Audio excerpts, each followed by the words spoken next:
The next generation, we have to get active now. Yeah. Hands off! Hands off! Hands off! Hands off! Hands off our Social Security! Hands off our Social Security! Hands off our Medicare! Hands off our Medicare! Hands off our Medicaid! Hands off our Medicaid! Hands off our education! Hands off our education! Hands off our health care! Hands off our health care! Hands off! Hands off! Torrington!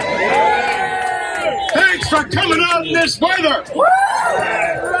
This weather is not going to stop Americans from standing up for what's the right thing. Yeah! Raise your hand if you're making more than $400,000. Everywhere I go, I start this off. You know, funny thing, no one's raised their hand yet, except once in East Hartford, my hometown. This guy I knew raised his hand. I said, "You're making over $400,000?" He said, "No, but it felt good to raise my hand." But that's the core of this deceit. There is no way that we will stand for the privatization of Social Security, because it is about the few. It's about protecting the ultra wealthy. Can you imagine you're making over $500 billion and you want more? Here's the question for you, Mr. Musk. How about you just pay your fair share? American does. We call it We the People because that's what government is about. It's not about the few wealthy who think they know what's best for Americans. Over 73 million Americans rely on Social Security. 10,000 baby boomers a day become eligible. Social Security benefits haven't been extended in over 50 years. It's long overdue. It's not just about protecting Social Security. It's about expanding Social Security so it meets the needs of people. How does it work? If everyone says you're living longer, great. But if you're living longer, you should be living on less? No. How about the government does its job and you get the money you earned, you paid for, and put into the Social Security system that Roosevelt so acutely designed? That's what we're fighting for down in Washington. I'm glad to be joined by a whole delegation, including Johanna, that I shared Torrington with, but our delegation is down there fighting every single day. But you know what? Sometimes people say these things don't matter. Yes, they do.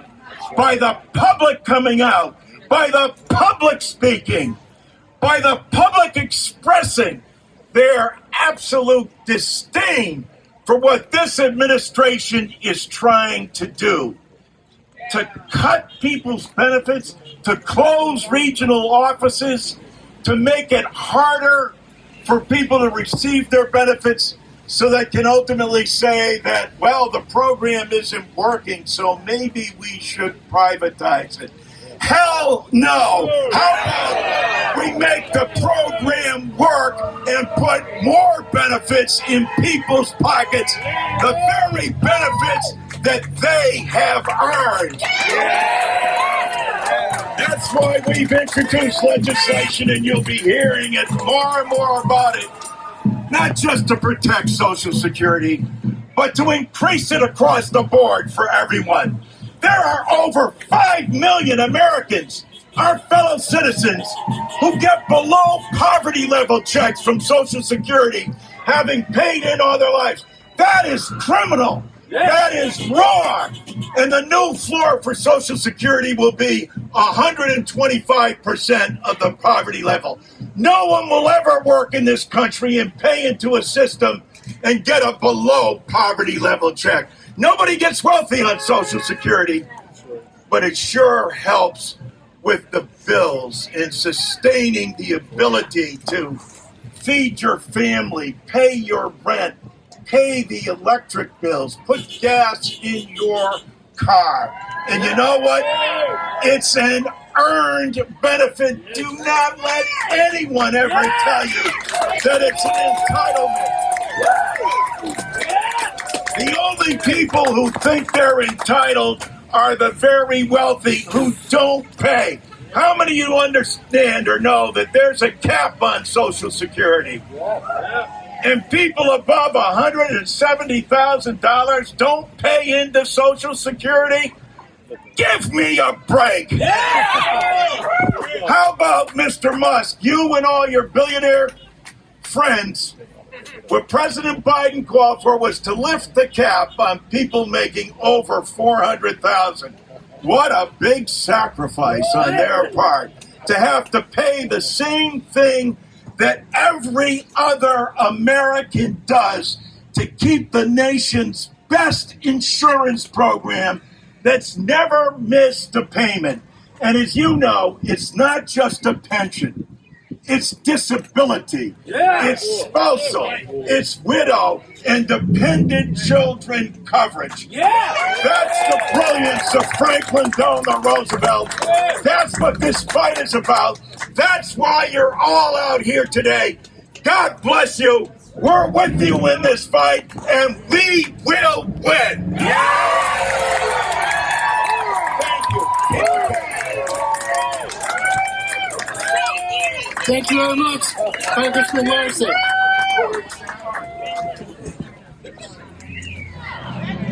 Thank you, everyone. We have our next speaker, Maria Horn.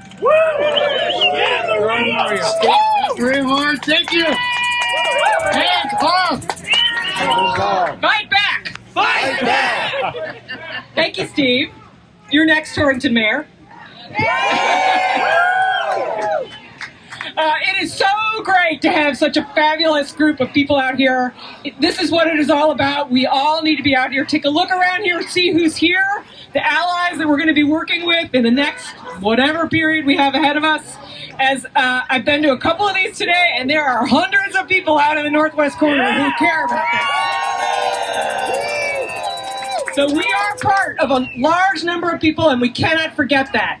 As I said in Salisbury, the fact that it's a kind of a cruddy day, we're just going to use that as our own ammunition because we persisted in spite of the cruddy weather. And whether the cruddy weather is physical or metaphorical or emotional or financial, we're going to come out again and again and again. So I just want to, first of all, the people who organize these things, this first of all, it's good for our soul, right? To be with all the people who are on the same, feel the same way about these things.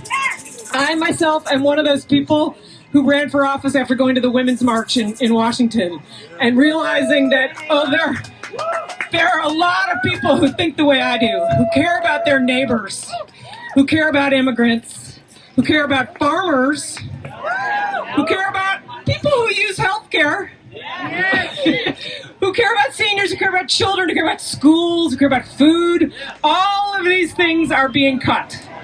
And my job in the assembly is I am co-chair of the finance committee, which means that pretty much daily now we do the math on the things that are getting cut. And initially we framed it as, we have to solve some real problems today, and then how do we set up a structure to fight what's coming later?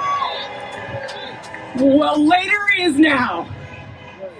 There isn't a later anymore. It will get worse, but they have already cut hundreds of millions of dollars for mental health, for food banks, for agriculture.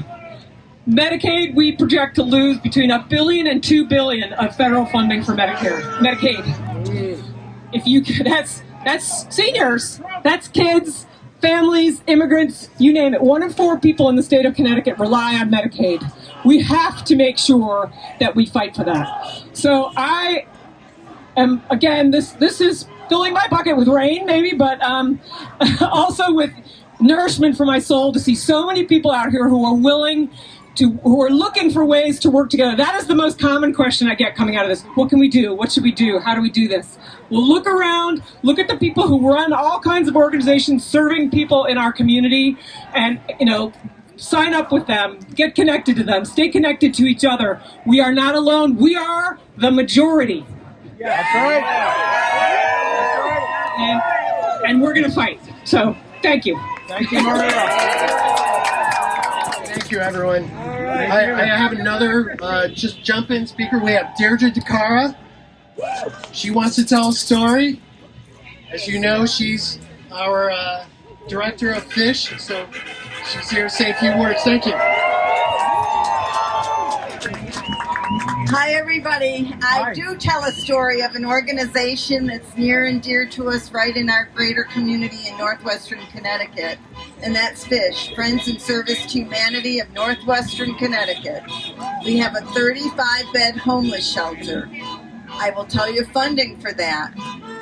About 55% of that is from the Department of Housing, which is really HUD money. We are waiting to know if they will continue to fund our homeless shelter. And who's at the homeless shelter right now? Half the people there of the 35 are senior citizens, many of them over 70 years old. We have people using walkers and canes at our shelter, and they lived in the area in 2 and 3 family apartments, and they only live on Social Security and the rents went up. They are our neighbors. There's one lady I've known all my life living now at the homeless shelter, which is criminal, I think. Lots of families. We have 8 kids living with us right now, 4 families. Now, we also have a veterans shelter. We're told the new director of the VA nationally is saying none of the programs work for the homeless, so we're going to redo everything. So are we going to lose those 5 beds? And what do we do with our wonderful veterans? And I'll tell you, locally, we get them all into apartments, and they're all doing great, and they stay friends with us. So he is wrong. Let's have him come out and really meet some local people. The other part of FISH, as we know, is a food pantry. We've already had cuts. Connecticut Food Share, where we purchase food at better rates, has been cut over $1 million already. That reflects on us. I am fundraising to purchase food because we have grown by about 1,000 people in the last 6 months needing a food pantry. We're over 2,700 people now using the FISH food pantry, and donations are not coming in. People can't afford to donate. I mean, it's just every way you look at it, it's a real crisis. So that's the FISH story. Then I'm going to tell you more about my personal life, because I'm from Winstead, and in 2008 we cut a ribbon on the Susan M.B. Perry Senior Housing. That is a HUD 202 project. It has people that are 62 and older living there that are on the poverty level, low income. They're very worried 20 units are going to lose those apartments if that kind of funding is also cut. Where will they go? So that's a problem. And then we also, another project I'm working on that I've been so excited about, and now I'm very concerned, is that they closed the bachelor's school. My grammar school closed. And so we created a new 501c3 nonprofit called Winchester Housing Partners. I'm the president of it currently. And we have already gotten an architect. We passed planning and zoning in Winstead to create 37 units of now affordable housing. And we're very excited about that because people are desperate for apartments right now. And so we're approaching HUD for funding. We're on a waiting game now because we don't know if we'll get that funding. So that's the kind of thing, just locally. You know, here I am, one person, and you all have your own parts and your own places that you care about and need to support. But our local nonprofits depend a lot on federal funds. So we really need to keep being out there. So, thank you. Thank you.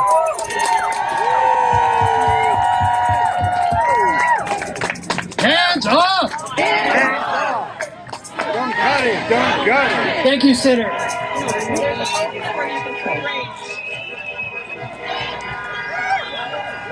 I am so grateful. Thank you, everyone, for being here. Thank you, everyone, for being here today. In the rain, I was literally on the floor of the United States Senate until 3 a.m. this morning, fighting to keep Medicaid and Medicare. Let me just say, I am energized. There is no way that I am going to feel tired looking at this crowd, hearing you, seeing you. This is what democracy looks like. This is what America looks like. We are going to stop Musk and Trump from cutting Medicaid or Medicare to finance tax cuts for the billionaires. We're going to stop them from cutting aid to veterans, care for veterans, disability benefits is what they're doing, cutting education, dismantling the Department of Education. We're going to stop this slide toward autocracy and tyranny.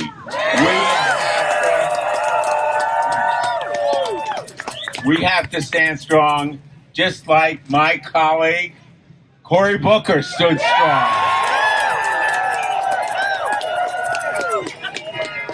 And we have some great representatives here, state legislators, but every one of you can make a difference.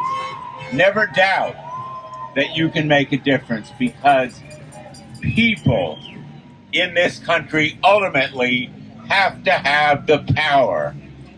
Power belongs to the people. That is what we need to say to Trump and Musk. And we're going to take back our government.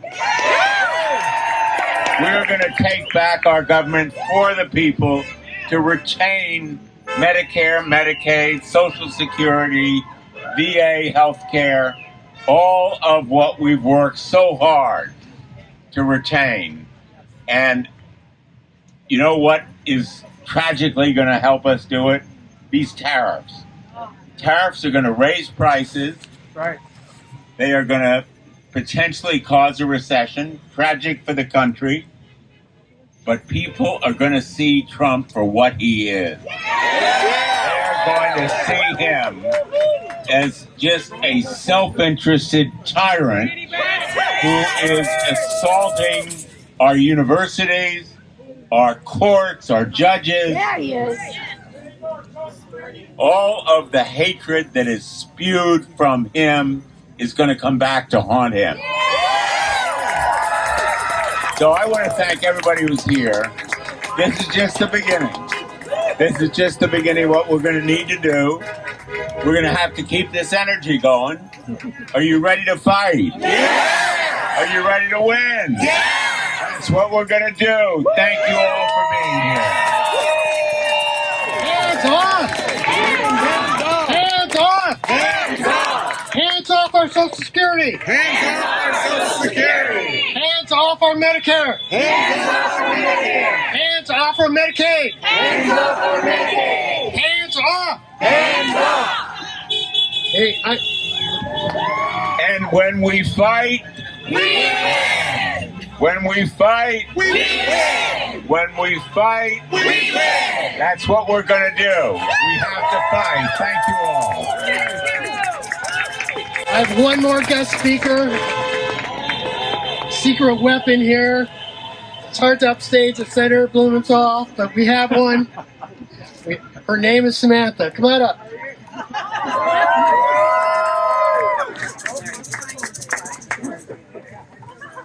There you go. Hands off. Hands off! Hands off our books. Hands off our books. Hands off our school libraries. Hands off our school libraries. Hands off. Hands off. Thank you, everyone. Thank you for showing up. This makes a difference. Show up. Make your presence. Use your voice. Advocate. Campaign. Find us. Volunteer.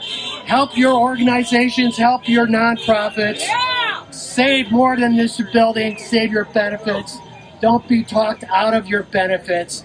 Tell them, hands off. Hands off. Hands off. Hands off our Social Security. Hands off our Social Security. Hands off our Medicaid. Hands off our Medicaid. Hands off our Medicare. Hands off our Medicare. Hands off our health care. Hands off our healthcare. Hands off. Hands off.